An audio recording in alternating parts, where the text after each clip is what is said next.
중에서 가장 중요한 교리 중에 하나가 바로 섭리라는 것입니다. 섭리. 섭리는 하나님께서 이 세상을 창조하셨을 뿐만 아니라 또 여전히 이 세상을 보존하고 계시고, 그리고 그 안에 세상 안에 일어나는 모든 일을 다스린다는 의미가 섭리입니다. 이 점에서 하나님의 섭리를 믿는 우리 성도들과 이 세상의 일은 그냥 우연이나 운명에 의해 결정된다고 믿는 불신자는 도저히 하나가 될 수 없는 것입니다. 섭리의 교리는 성도들에게, 특히 고난 가운데 있는 성도들에게 말할 수 없는 위안을 주고 있습니다. 그렇지만 이 교리가 잘못 사용될 때는 오히려 우리 하나님의 사역을 모욕할 수도 있는 것입니다. 대표적인 것이 바로 하나님의 섭리라는 이름으로 자신의 제약을 정당화시키는 것입니다. 심지어 최근에 어떤 이단에 속한 목사가 성폭행을 했습니다. 그런데 그 이단의 교주가 그것도 결국 하나님께서 하신 섭리다라고 그렇게 답을 했다고 합니다. 심지어 어떤 목사는 세월호는 하나님께서 침몰시켰다고 그렇게 설교하기도 한다고 합니다. 이에 대해서 적지 않은 사람들이 틀린 말은 아니다라는 식으로 또 반응을 보여주기도 하는 것입니다. 이 점에서 우리는 이 교리를 바로 이해하는 것과 바로 사용하는 것을 세밀하게 구별해야 하는 것입니다. 똑같은 말도 누가 하느냐에 따라서 완전히 그 의미가 달라질 수 있는 것입니다. 오늘 요셉이 이렇게 말하고 있습니다. 나를 너희로 보낸 이는 나를 이리로 보낸 이는 당신들이 아니요 하나님이시라 했습니다. 그런데 이 내용을 형들이 한번 말했다고 가정해 보면, 당신을 이곳에 보내신 이는 우리가 아니요 하나님이시야. 그러니 우리 형제들은 아무 책임이 없고 당신이 우리를 처벌해서는 안 된다, 이런 말이 되는 것입니다. 이렇게 말하는 형들의 말에 틀린 것이 있습니까? 우리는 사탄도 이렇게 하나님의 말씀을 사용하여서 우리 예수님을 시험했다는 것을 잊지 말아야 하는 것입니다. 오늘 읽은 이 요셉의 고백을 통해서 참된 성도들이 이 세상에서 과연 어떤 신앙의 자태를 가지고 살아가야 할 것인가에 대해서 한번 살펴보도록 하겠습니다.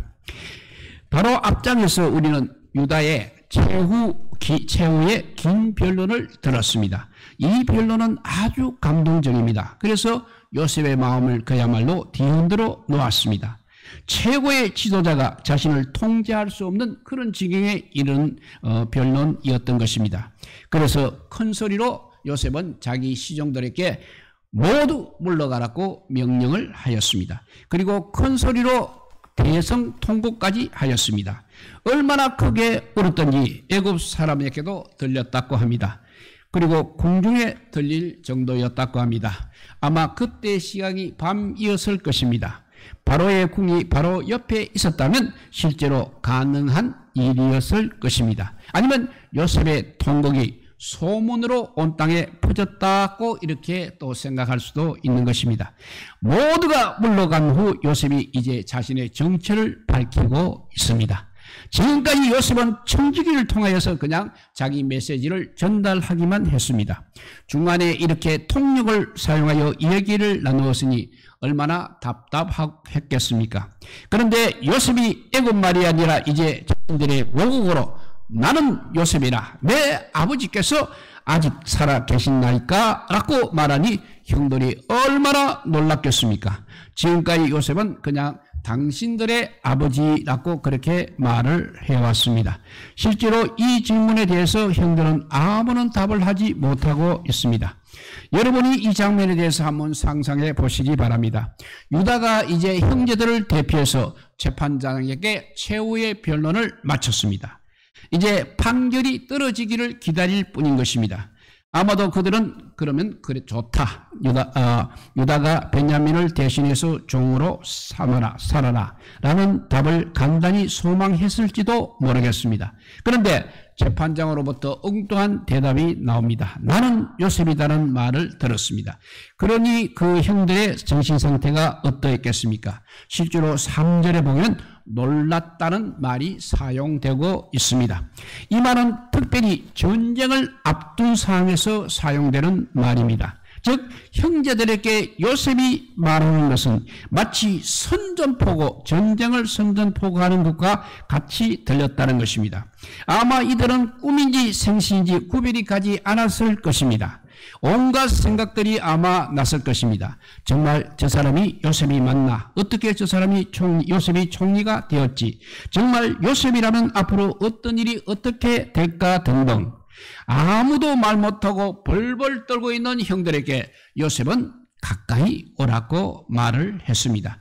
그들이 가까이 갔을 때 나는 당신들의 아우 요셉이다. 그러니 당신들이 애굽의 판자라고 분명하게 말했습니다.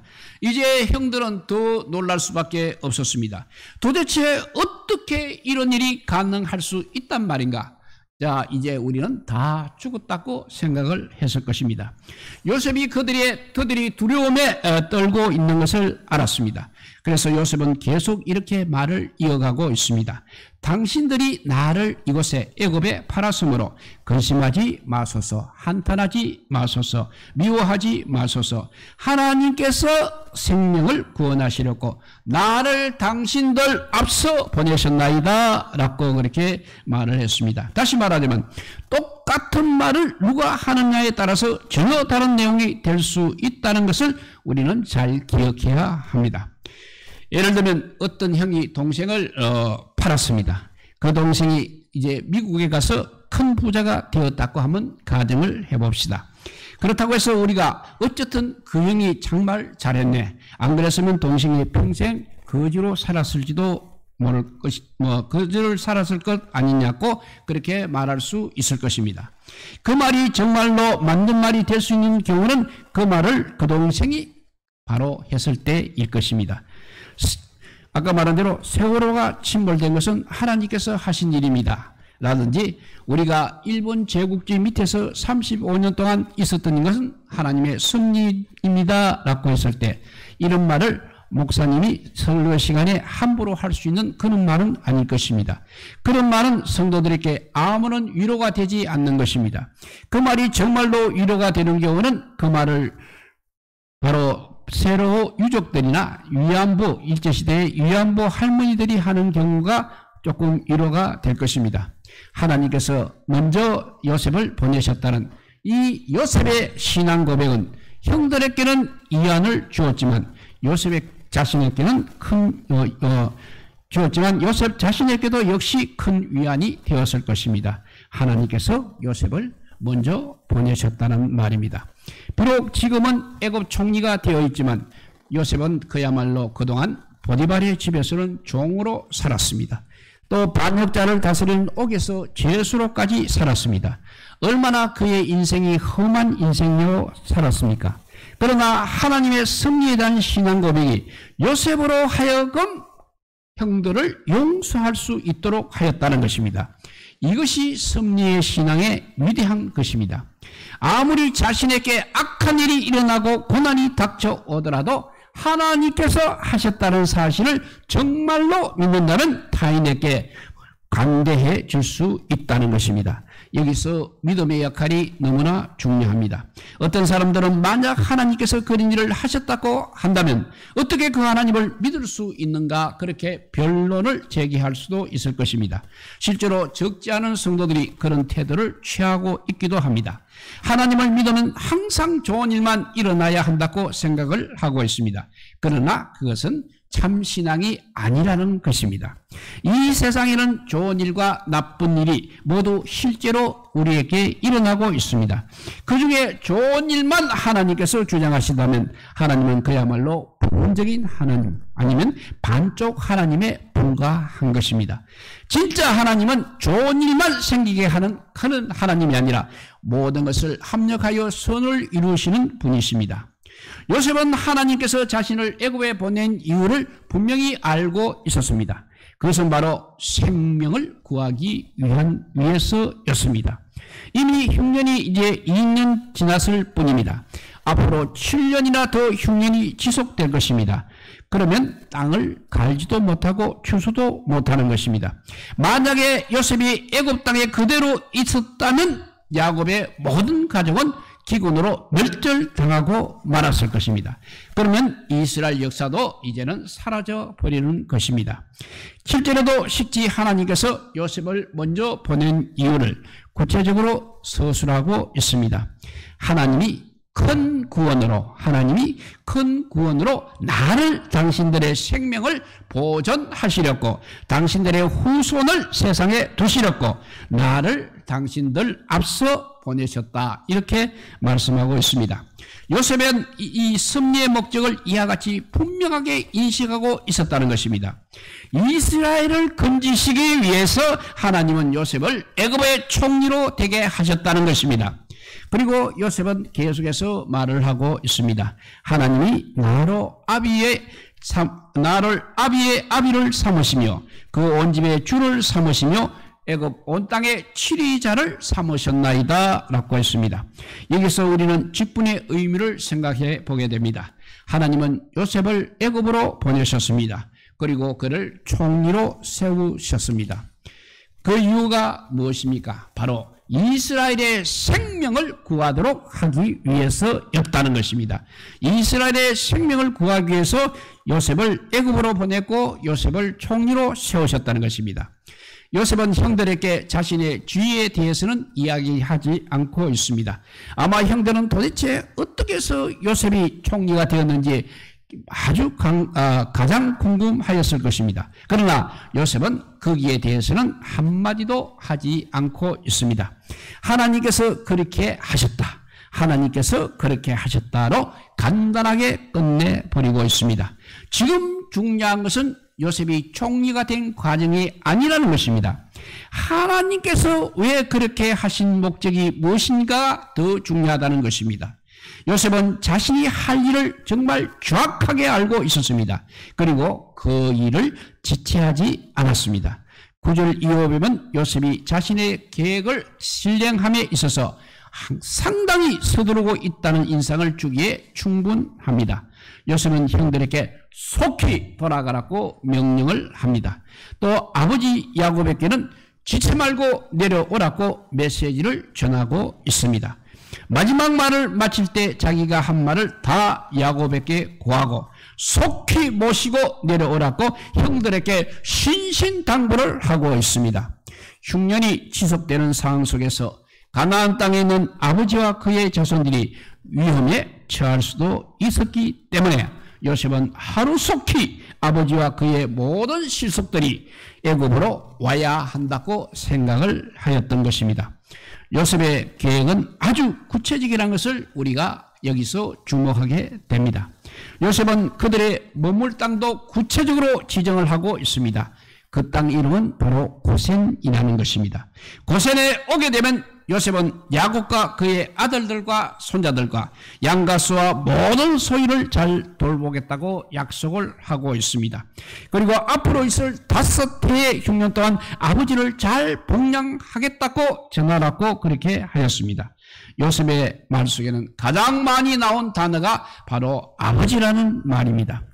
요셉이 이 모든 약속을 한 다음에 이제 그것을 확정하기 위해 정윤을 세우게 됩니다.